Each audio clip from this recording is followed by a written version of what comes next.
జమ్మూ కాశ్మీర్ కతువా జిల్లాలో ఉగ్రవాదులు పోలీసులకు మధ్య భీకర కాల్పులు జరిగాయి.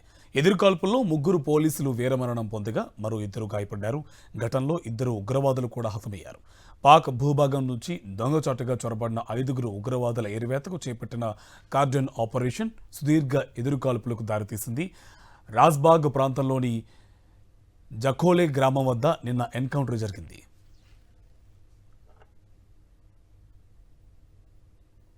కతువా జిల్లా హిరానగర్ సెక్టార్లో జమ్మూ కాశ్మీర్ స్పెషల్ ఆపరేషన్స్ గ్రూప్కి ఎదురుపడ్డ ఉగ్రవాదుల గ్రూప్ తప్పించుకుపోయింది.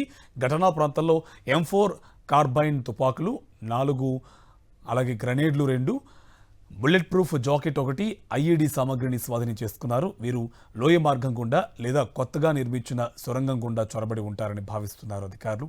అప్పటి నుంచి డ్రోన్లు, హెలికాప్టర్లు, బుల్లెట్ ప్రూఫ్ వాహనాలు, జాగ్లాలతో వేటాడుతూనే ఉన్న SOG అక్కడికి 30 కిలోమీటర్ల దూరంలో గురువారం వారి జాడను పసిగట్టింది.